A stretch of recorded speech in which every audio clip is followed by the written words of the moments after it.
Hey, good evening. We're not in the cafeteria today. We are in the classroom at Hunter College High School. I am Jason DeBeas, head boys volleyball coach at Hunter College High School, along with Brendan Fang, a Hunter alum and former Hunter College player, and Grover Cleveland, who defeated Tottenville 2-1. It's the third match that they had going into through their playoff run that was decided in the third game.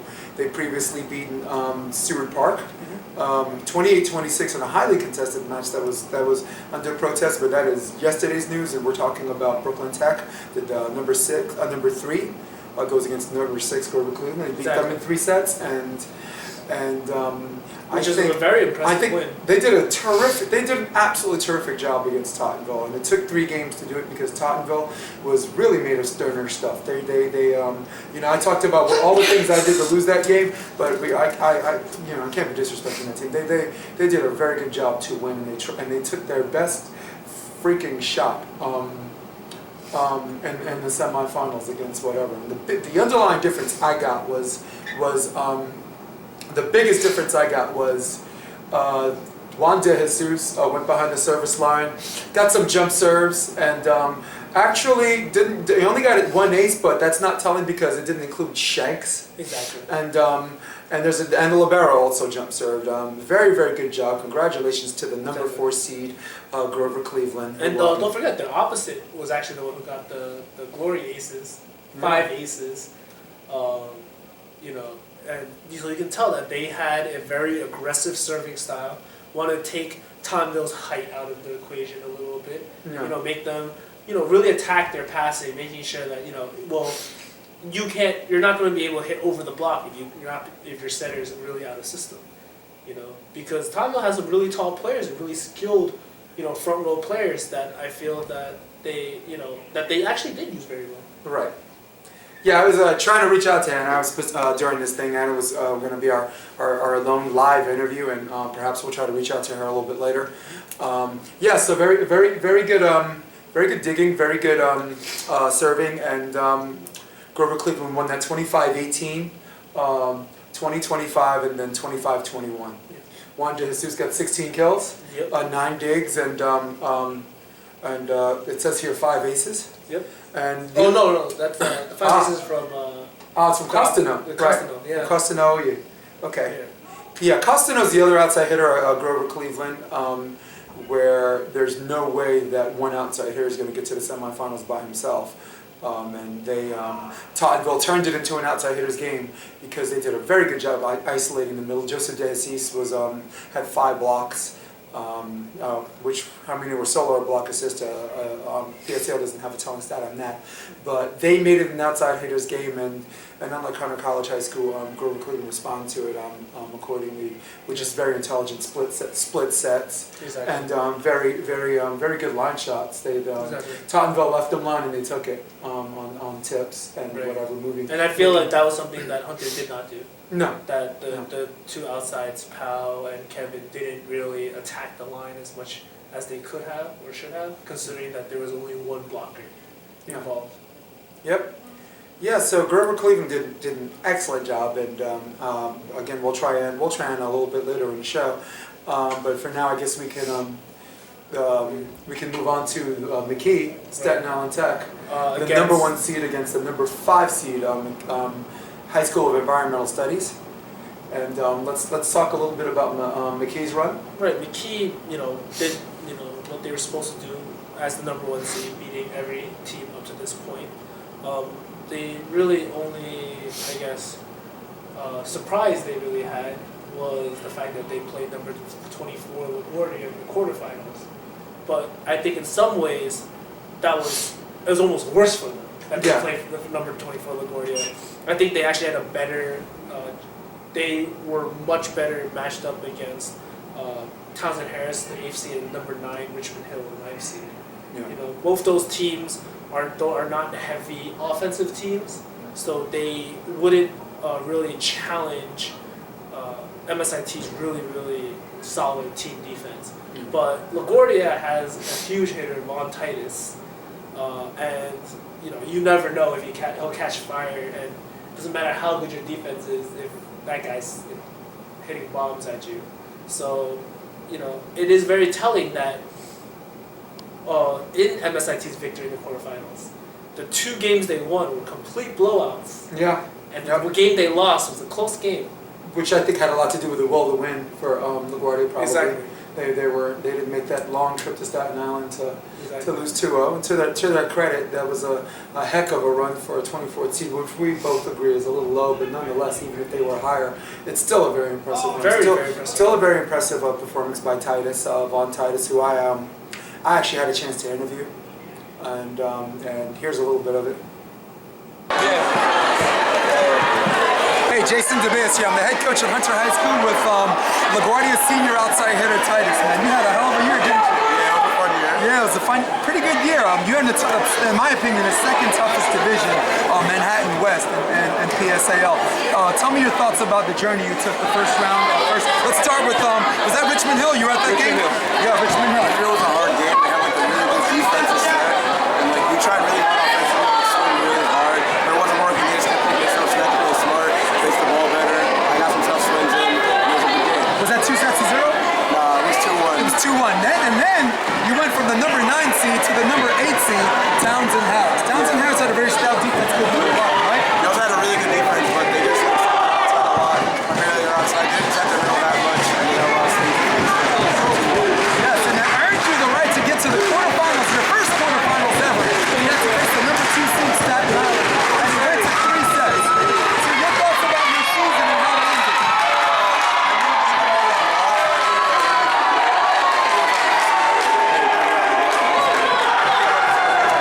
Top notch. Defense really well. Yep, yes it does. Thank you for your time, man. Ladies and gentlemen, Von Titus. So that was Von Titus. Good job by him, spearheading and leading his team all the way to the quarterfinals, having double-digit kills every match. Some of the matches decided in 3 sets, but that's what you have to do in this season, where the top 15 was just tough sledding, just making it to the second round. You know. And the other participant in the semifinals was environmental studies. Our number 5 seed, being the number 5 seed, they had a first round bye. Yep. The last team to do so. They beat LIC, 25-17, 25-17, I believe, in the second round, and then beat Bryant 25-17, 25-17. Two, in my opinion, very, very impressive showings. Bryant, as we said, looked like they could have been a very complete team this year, but I think that team just played their heart out, and Amin just showed up for the playoffs. Yeah, I got something about Brian before we go on. As you mentioned, Long Island City played very competitive too, and Environmental beat them 25-17, 25-17, and they near identical scores. Same thing with Brian. Brian, something you mentioned in the middle of one of our top 10 shows. You said when they're up, they're world beaters, and when they're down, they're really bad. So I don't think I don't even know which Bryant team showed up that day, but I think Environmental, from what I've witnessed personally, the way that they made this gradual ascent, the same way I described McKee, as far as like everybody having their stuff together and knowing what they're supposed to do on defense and not playing near mistake-free volleyball. I think they were right where they needed to be, going against a team whose aptitude in the field of mistake-free volleyball is consistently legendary. I'll use that word. They can win a match with 6 kills and just play shutdown defense and get stuff blocks and this and that and not serve the ball out.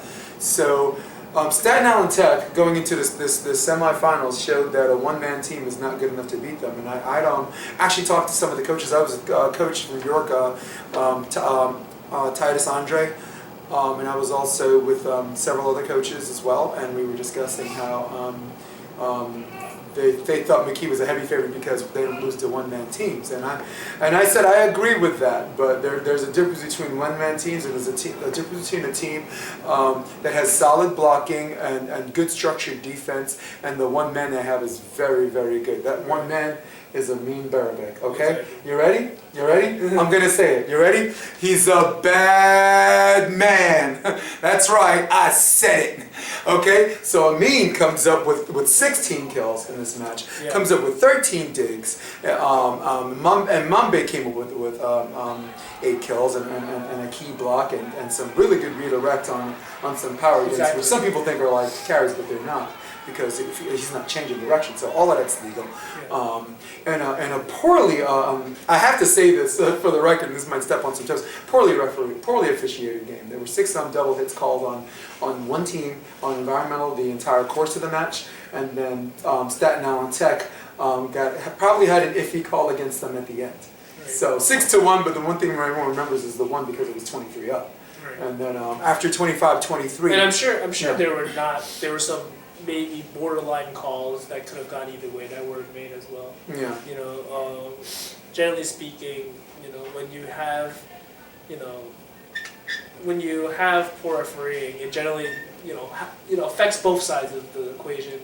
But, I think it was especially glaring in this case, where it seemed a little bit, uncertain what kind of refereeing there was. There wasn't a sense of consistency. Agreed. Yeah. I mean, you always get bad calls. That's happens for everything, and a bad call is up to whoever is judging it, right? Yeah.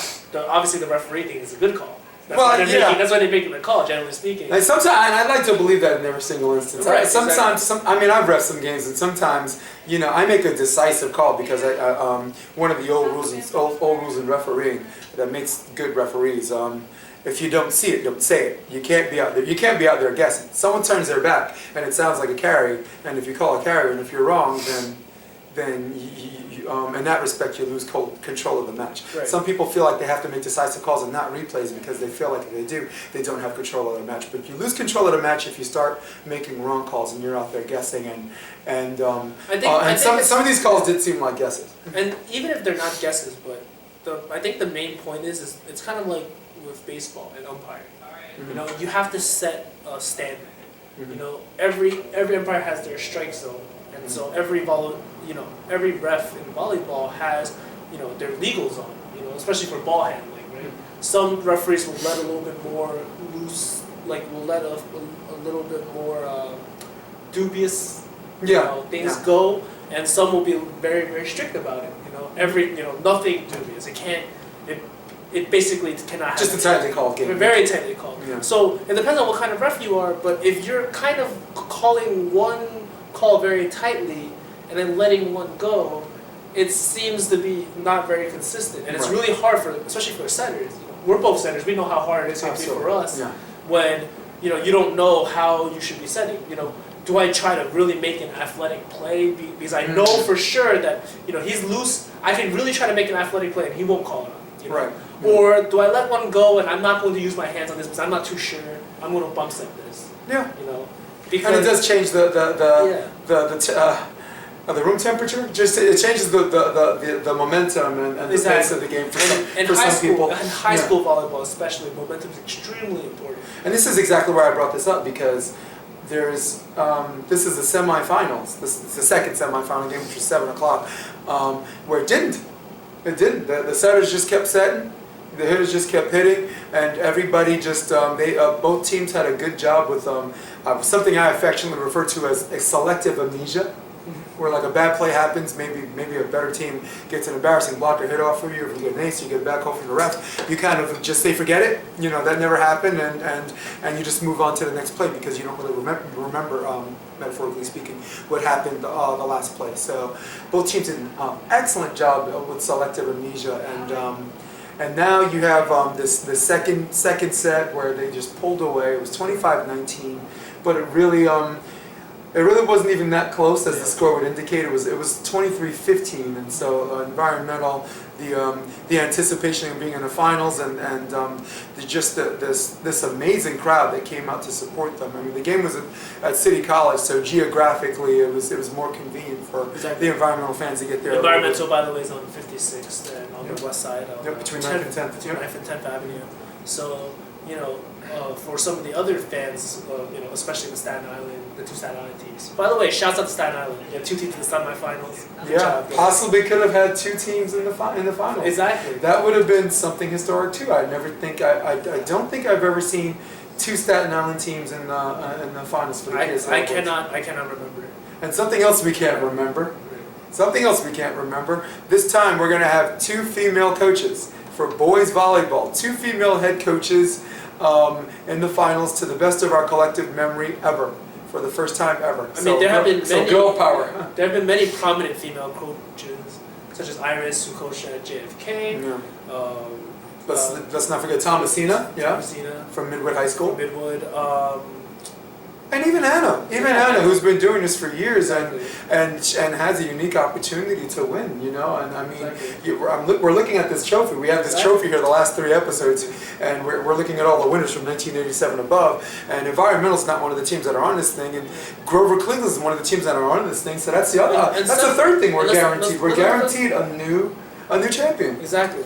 And another thing is even looking at the semifinals, 3 out of the 4 head coaches in the semifinals were female. Yeah. So you know, that's right, Janet. Exactly, and I think that this is great for people who want to coach boys volleyball, that to see that it doesn't matter. Anyone can coach boys volleyball as long as you put in the time and really know your volleyball really. Yeah. And I think both these women have done amazing jobs with their teams, and they both deserve to be in the finals. Although, being from Manhattan, I'm personally kind of rooting for Environmental. I'm rooting for Manhattan West, who I thought in that meeting didn't get the attention and the respect that they. I mean, look at LaGuardia. That they've more exactly. than. Well, first of all, the first round, all 3 teams made it to the first from the first round to the second round. All 3 teams that made it to the playoffs. In fact, a perfect 5-0 from Manhattan East and West. Second round, you have Environmental and you have LaGuardia. Exactly. So 2 of those 3 teams made it. Third round, going into the quarterfinals, you have still LaGuardia there in the quarterfinals, right. and still Environmental. Exactly. And then in the semifinals, Environmental beats the #1 seed, exactly. which we're going to get into seeds a little bit, and we're all going to share a little bit of laugh about that later.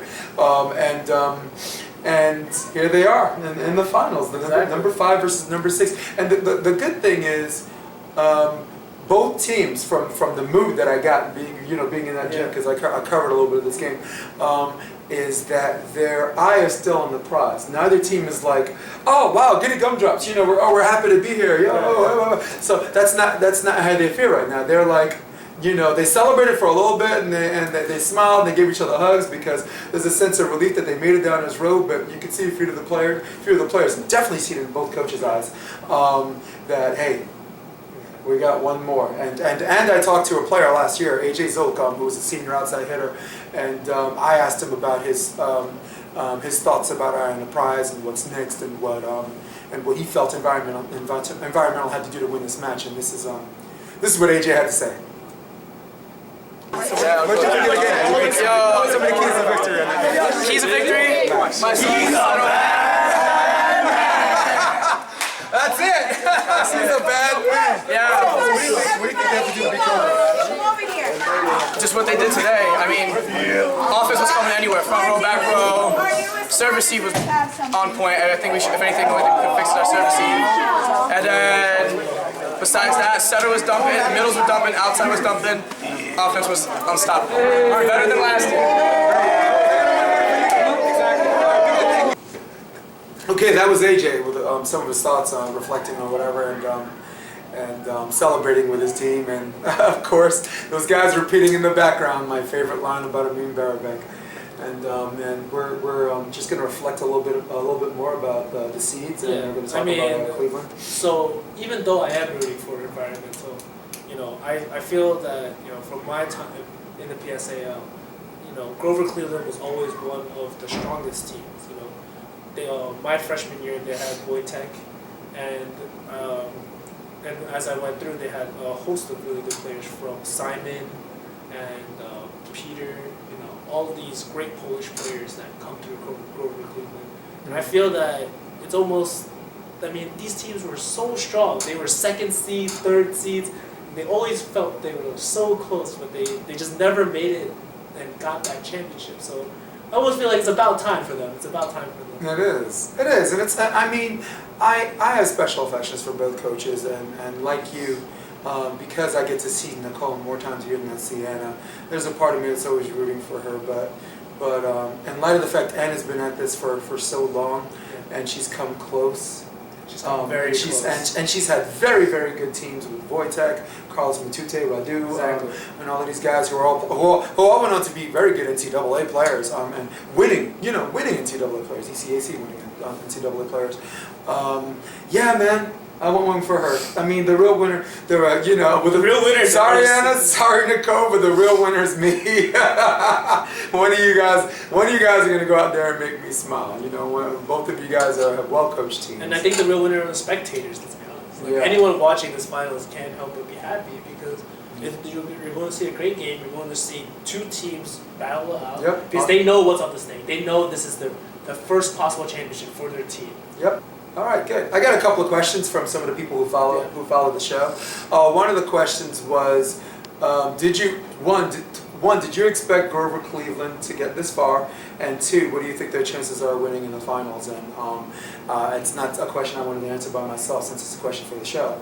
I think you and I can tackle this for a minute or two and give some positive answers. To answer your question, I think Grover Cleveland can beat can easily beat Environmental. Environmental's a slight favorite for me, 2 sets to 1, but I'm not an idiot. I know Grover Cleveland can win this set and make 2 to 1 again, and conceivably they can even win in 2. So I feel like I'm not answering the question, and that's why I put it out there for you. Maybe well, the thing is that I feel that with Cleveland playing Stewart, I just think both styles of those teams made it so that it was really 50-50. And we saw that happen. Just in terms of stylistically, they went to 3 sets, 28-26 in the final set. So, it didn't surprise me that Cleveland beat Stewart Park by any means. Okay. Right? But at the same time, that was a dangerous game to play. And they are riding the line. I mean, their last 3 matches were decided in 3 sets. I think against Brooklyn Tech, I thought it was an extremely impressive victory. We said before, that I'll eat my words. I said that I thought that Brooklyn Tech could easily win in 2. Like there was a great possibility of that. I picked Tech to win in 2. Right. I mean, and to Grover Cleveland's credit, no, they won in 3. They fought back. They won 2 sets out of the 3, and maybe I didn't watch the game myself. Maybe that was partially Brooklyn Tech dropping the ball, but no matter what, that's on Grover Cleveland's strength. That's on Grover Cleveland. Clutching it out. They understood it was the playoffs and they needed to up their level from their Stewart Park game to beat Brooklyn Tech. Well, I talked to Anna about it too a couple of days ago before the semifinals match, and she said, Jason, they just played with well, we're on camera, so I'll just use the word testicular fortitude, okay? And she wanted them to take some chances because she thought absent of them taking some chances. Now, meaning, with jump serve, just take a couple of hard swings off the wings and see what happens. They took some chances, and because of that, they gained momentum, and the momentum gave them 2 out of the 3 wins. Right. And I think it was them going for that win. And it looked a lot like the Tottenville game looked a lot. I mean, I was almost embarrassed as a coach to watch how she approached Tottenville. Serving strategically. She was highly criticized during the semifinals while we were filming it by some of my colleagues around me. Oh, they're not going middle. Oh, they're going outside. Oh, they're going outside. Well, they turned it into an outside hitters game 2, and you're not going to go to the final game, the deciding game, when your middles are cold. If you started that way, and whether it's a bad move or not, you kind of have to finish that way. You have to go out on your sword. And, exactly. And her outside hitters, well, Costano and Juan came through her. Hey, I mean, the thing was that they thought that, Tomville has one blocker blocking everywhere, and if he wants to block the wings and really work hard at it, then go ahead. Yep. She's spread them east and west. Exactly. No, because the thing is that I've masqueraded as a middle in co-ed play, and it's the hardest thing in the world for someone who's not a middle, because it's you just have to be so fast and be able to read the center in such a small period of time and get out there. And even then, you are at a disadvantage because the hitters always have the advantage. Yeah. So the fact is that you have to move to a block. You can't set a block like a wing blocker can. So as a middle, you have to move and swing into a block, and then the hitters can really see a mile away coming in, and blocking. So they can hit around you. You only have one blocker. There's no one helping you out. it's rough being the blocker in that situation, having to block the two pins. Right. So I think that she made a really good adjustment in saying, we're just going to abandon the middle because they're going to jump with the middle. Yeah, and as a result, she had 2 outside hitters with a combined 30 kills. Wanda had 16, Costino had 14, and that's when you get your outside hitters get a combined 30 kills, you're most likely That's the numbers say you're going to win. That's a game. That is from just kills. Yeah. Let alone from their their service aces and just hard serves that are really hard to Costino had destroy. 5 aces. Yeah. Right. That's right. I mean, as you said, even the Juan de Jesus, there were a couple of serves that maybe it wasn't an ace, but it was a shank pass, so you can't really set the tall players on top of them. They are actually have some really tall and athletic front row players, and I feel that by jump serving and by being aggressive with it, they took them out of a system where they can give these guys these really high sets and tight and make them hit over the block. Because they definitely can. Those guys can fly. Oh yeah. So the second question is, and I mean, maybe this is a silly question, maybe it's not. I'm not trying to, come down and they don't want on camera. One of the people asked me was the win that Environmental had over McKee the question was it as easy as you thought it would be, and I think to answer that question in 2 parts. One, it was not easy. 25-23, no matter what happens, it's never an easy game.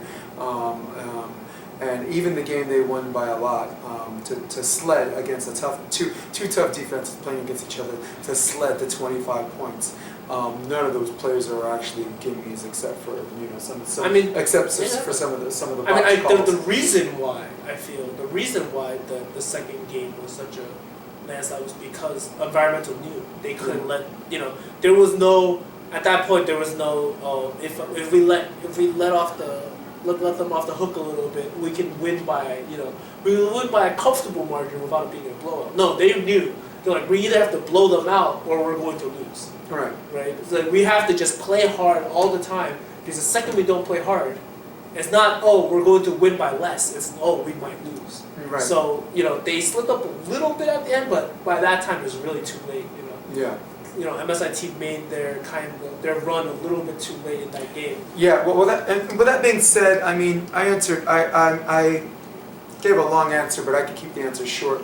Bottom line, I did, judging by the mood of the game and how the path that both teams took, I picked Environmental to I picked Environmental to win 2-0. I did not say it was going to be easy. I never, again, 25-23, and the way you win these games. I won in the finals. We played McKee. That wasn't the scores made it look easy, but it's just. And that far in, it's not easy. Right. But yeah, I picked him 2-0. I mean, before the semifinals, just on my own, from watching them, I thought that there's no way Environmental wasn't going to take at least one game. Yeah. I wasn't as sure. They're a tough team to beat 2 out of 3. No, they are, and I was saying with Amin playing the way he has this playoffs, I just think that they were definitely going to take one. I wasn't too sure though whether they would actually win and beat them 2-0 or even 2-1. Yeah. MSIT is always dangerous, and as you said, they were really hungry after last year. They were. I saw them. I saw the way they left. Exactly. I look people in the eye, coaches and players. Win or lose, I shake their hand like a man, and I always like to see how they shake my hand back. And some of them were disappointed because they felt like they did everything to prepare for the game to win, and some of them had a look in their face like, no, okay, we'll be back. Right. We'll be right back here next year, and they came very close. Congratulations. The people who thought that were the people who were young enough to come back the next year. Considering that MSIT graduated so many players. Senior laden, yeah. Yeah, it was a senior laden team, and the next year they came back as a higher seed. Mm-hmm. So congrats to them, and they made a good run. And it's unfortunate that they ran into a really hot Environmental team. Yes, they did. And speaking of hot environmental teams, and speaking of resilient and teams with testicular fortitude, like River Cleveland, which leads us towards the end of our show. Here we go. Who's going to win? You can go first for this one. I think I will go first, all right? I'll think about this. Okay, you have number 5 environmental versus number 6. Both teams are taking. One team is taking a long journey where it took 2 out of 3 sets to win to get there, and that was the path. They have 4 sophomore starters, and these kids have overachieved. And win or lose this year, they come back as juniors. They're probably going to be back in the semis and the finals. And the seniors, they're going to be back in the semifinals. And speaking from my own ego, I hope to meet them there because I have a bunch of sophomores just like they do. With that being said, I think environmental had a tougher schedule for their division. Environmental had tougher tournaments, which they placed no lower than 3rd place, except for one tournament that was kind of like an anomaly. And they had a tougher playoff run facing a Long Island City team that shouldn't really be 22, but you had to. I mean, since everyone was good, you had to put everyone somewhere. Beating a very hot Bryant team, the number 4 seed, beating the number 1 seed. I pick environmental to win this game 2 games to 0. I think. Like I said before, I just don't see anyone beating that team twice. I see them slipping up and maybe losing 1 set, maybe, but not that day. I pick them 2-0. I mean, for me, I think first of all, the keys to victory here, right, is whether Grover Cleveland keeps taking chances with their serve, right, and if they do that, that's everything. Hey, they start jump serving. Everything I said, they're just gonna make me eat my words. I think they will. I think they will. Yeah. I think there's no way that Cleveland is going to abandon their plan of attack. The only key is whether that plan of attack will be executed properly. So you're picking Cleveland? No, I'm saying that is the key to the victory. Okay. Right? So I think that one key is that. The second key is whether or not this outside heavy offense, whether they can beat environmental. Because you could beat Tonwell that game. I don't know if they can beat environmental in that game. Because as you said, the second you move away from the middle, the second you make it that outside heavy game, that's when you have to stick with it. It's done. So I feel like as if the longer Cleveland can go without resorting to just setting only 2 of their players, and keeping everyone involved so that, giving their outside hitters a little bit more space to work with, without this heavy double block in their face, I think the better chances they have. But the X factor really is the mean, right? Yeah. If environmental, I think, has the best player in the finals, right? Maybe the best player in all of PSAL right now. Yeah, And there's a small separation between him and the next 4, in my opinion. I mean, as far as being a complete player is concerned. of course, and I mean, but you can have a debate with about those 5 players. But Amin is definitely in the conversation. Yep. And a huge part of the conversation. Yeah. Right. Juan's entered that conversation in the top 5. Exactly. I'm very impressed with this sophomore. Exactly. Yeah. So I think that, if he plays well, right, and if he still gets all this help from Castanel, yeah. No, from. That's Mambe. Mambe, middle, right. man. It was just our throw-down block, man. Exactly. He's a shutdown. I mean, middle. if he gets support from them and from the defensive presence of his teammates, I think that environmental will win.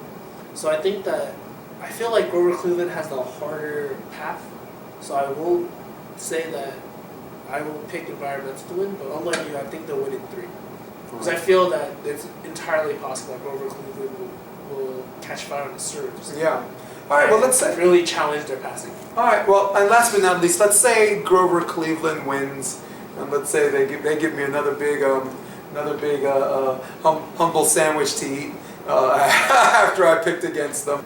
So we're gonna wrap up this season today, and we hope to see all of you at Hunter College. Hunter College, Wednesday, I believe it's May 25th or the 26th, and you guys can correct me if I'm wrong at that. And we hope to see you all at the finals. For Brendan Fang, I'm Jason DeVeas. So long.